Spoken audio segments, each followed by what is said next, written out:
फलस्तीनियों को तो फेंक के अरब एकॉर्ड हुआ था ना। अरब एकॉर्ड में तो ये फरीक ही नहीं थे बीच में, तो फलस्तीनियों से पूछा किसी ने नहीं था। ये तो हम इसराइल के साथ गोलगप्पे खाएंगे बैठ के और आप जो है वो जाएं, जैसे ये यहाँ पर भी तो हुआ है, अफगानिस्तान में कहीं ना कहीं हुआ था। हमारी तरफ से भी तो हुआ है ना कि हम और इंडिया बैठ के करेंगे कश्मीरियों से। बिल्कुल मसला ही है, मैं क्या बात करूं, बात ये सारी। दोस्तों आपको पता ही होगा 10 से 15 दिनों के संघर्ष के बाद गुरुवार के दिन इजराइल और फिलिस्तीन के बीच शांति स्थापित की गई और बताया जा रहा है कि यह शांति स्थापित करने में रूस का बहुत बड़ा हाथ रहा। लेकिन दोस्तों अभी कल ही शुक्रवार के दिन जुम्मे के बाद फिर से अल हक्सा मस्जिद पर इजरायली सैनिकों के घुसने की खबरें सामने आई, जिसके बाद एक बार फिर इजराइल और फिलिस्तीन के बीच गर्मा गर्मी का माहौल छा गया है। वहीं दोस्तों अमेरिका के राष्ट्रपति जो बाइडेन का बड़ा बयान सामने निकल कर आया है, जिसमें उन्होंने कहा है कि वह 2 स्टेट्स फॉर्मूले को मानने के लिए तैयार है, जिसमें इजराइल और फिलिस्तीन दोनों ही मौजूद होंगे।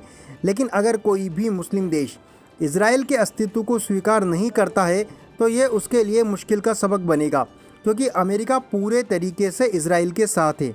वहीं दोस्तों हमारे पड़ोसी पाकिस्तान में इजराइल और फिलिस्तीन के मसले को लेकर जितना हो हल्ला किया जा रहा है इतना तो अरब कंट्रीज़ में भी नहीं हो रहा है, जबकि पाकिस्तान का तो इजराइल से और फिलिस्तीन से कोई लेना देना तक नहीं है।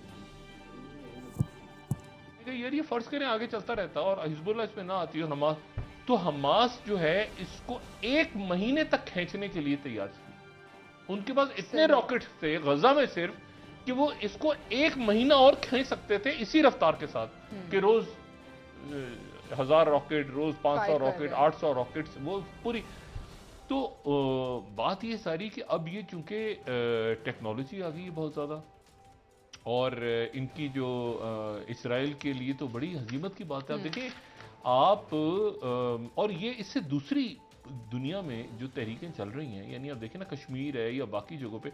अच्छा मैंने आपको पहले भी कहा था ना कि ये बड़ा मुश्किल हो गया है कि जो नॉन स्टेट तो मैं नहीं कहूँगा हमास को, क्योंकि हमास ने बहरहाल एक मगरिब के नज़दीक वो एक दहशतगर्द तंजीम तो है, लेकिन इलेक्शन लड़ा हुआ है, मतलब इलेक्शन लड़के जीते हुए हैं ना हमास। नहीं पॉपुलर नहीं, वजीर आजम उनके हैं ना, इलेक्टेड है। तो जब आप मेन स्ट्रीम सियासत में आ जाते हैं तो मेन स्ट्रीम सियासत में आने के बाद अगर आपको इलेक्शन आपने लड़ा, चले वो आप दहशतगर्द हैं सब कुछ हैं, लेकिन मुलाकात तो उनसे हुई ना। अब वो डायरेक्ट अगर अमेरिका ने नहीं की तो इजिप्ट के थ्रू हुई और इजिप्ट के थ्रू हुई, कतर के थ्रू हुई, जॉर्डन के अंदर भी कुछ बात हुई सारी और उनका अनकंडीशनल सीज फायर बगैर किसी कंडीशन के, यानी ना कोई बंदा छुड़वाया है वहां से, और बल्कि उल्टा ये हुआ है कि 500 मिलियन जो है वो डॉलर्स जो है वो इजिप्ट दे रहा है, लेकिन इजिप्ट को तो नहीं देगा। इजिप्ट के तो अपने तो जाहिर है इजिप्ट के और बाकी अरब मुल्क भी दे रहे हैं और बाकी प्रेसिडेंट बाइडन ने कहा है, प्रेसिडेंट बाइडन ने अपनी जो स्पीच एक और की इसके बाद, इसके ये आगे पीछे इसके सीज फायर होने से पहले, तो उसमें एक तो उन्होंने कहा कि अमन होना चाहिए ये सारा, लेकिन साथ ही उन्होंने कहा कि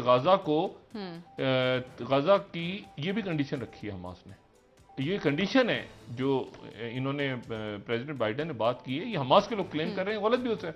हमास के लोगों ने कहा कि हम इस बात पे खत्म करेंगे कि सारा नुकसान अमेरिका पूरा करेगा।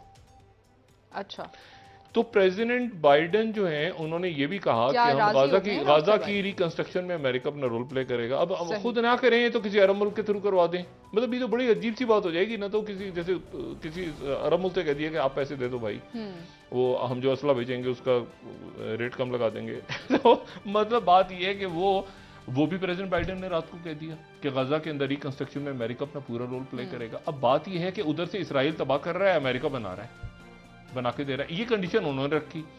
प्लस उसके बाद ये है कि हमास वाले क्लेम ये कर रहे हैं कि जो शहादतें हुई हैं उनके घर वालों को, ये बच्चों को ये पढ़ाया जाएगा, ये किया जाएगा, कंपनसेट किया जाएगा, यहां तक चले गए हैं वो। उन्होंने कहा कि नौकरियां उनको गल्फ कंट्रीज में दी जाएंगी। अच्छा। इनको मतलब एक पूरी लिस्ट है उनकी, पूरी लिस्ट उन्होंने बनवाई है। तो बाकी नहीं वो किसने निकलवा दी है। अब देखिए ना, मतलब उन्होंने मतलब ये सारा यहाँ पे होगा, ऐसे होगा, यहाँ पे बिल्डिंग्स बनेंगी, स्कूल जो गिरे हैं वो स्कूल पूरे लंबी चौड़ी कंडीशन है।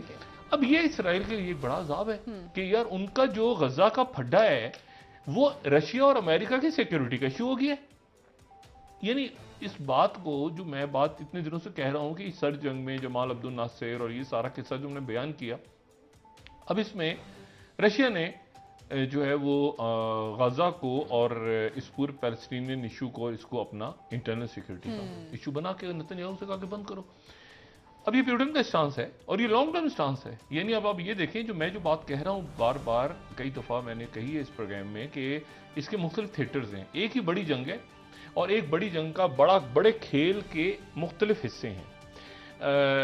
एक बीजिंग का थिंक टैंक है और उनकी आज रिपोर्ट आई है और वो रिपोर्ट ही कह रही है कि ताइवान को रियल थ्रेट है। किसी भी वक्त चाइना अपनी मर्जी के मुताबिक चाइना हड़प कर जाएगा उठा के ताइवान को, और ताइवान को बचाने कौन आएगा। और ये साउथ चाइना मॉर्निंग पोस्ट में उन्होंने लिखा हुआ है कि risk of Taiwan state conflict at all time high. अब तक जितना भी है ये बीजिंग बैक थिंक टैंक ने कहा है, ठीक है। जब जो भी इतने दिन होता रहा है उससे ज्यादा सबसे ज्यादा खतरा इस वक्त है, क्योंकि इस तो अमेरिका इस पोजीशन में नहीं है कि वहां जाके, क्योंकि आप अपने कैरियर्स को यहां से मूव करेंगे। अच्छा, यहाँ अरब मुल्क परेशान है, बहुत सारे मुल्क जो हमास से या, और हमास क्या है, अखवान, ठीक है ना। तो बहुत सारे मुल्क जो इनको तो साइड पे फलस्तीनियों को तो फेंक के अरब एकॉर्ड हुआ था ना। अरब एकॉर्ड में तो ये फरीक ही नहीं थे बीच में, तो फलस्तीनियों से पूछा किसी ने नहीं था।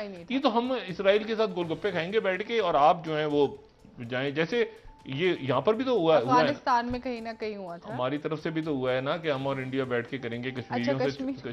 बिल्कुल मसला ही है, मैं क्या बात करूं, बात ये सारी कि कश्मीरियों के बगैर उनको इन्वॉल्व के बगैर आप उनका कैसे और बात कर सकते हैं। तो ये वही अब्राहम एकॉर्ड आप साउथ एशिया बना लेना, अप्लाई करने की कोशिश की गई और क्या था हम इसको हटा के बात करते हैं। कई दफा कोशिश हो चुकी है मगर ये जबरदस्त हो जाती है। कश्मीर तो बुनियादी इशू है बीच में, कहीं तो उसको आप कहीं उसको कैसे आप बुनियादी इशू को साइड पे करके तो हम नहीं आगे बढ़ सकते ना। मतलब पाकिस्तान आगे कैसे बढ़ेगा मुझे बताएं। अच्छा, इंडिया भी बढ़ेगा तो वो कहेगा अच्छा फिर मानो इसको 370 को, तो उसको पाकिस्तान नहीं मान सकता। तो बात ये है कि ये साउथ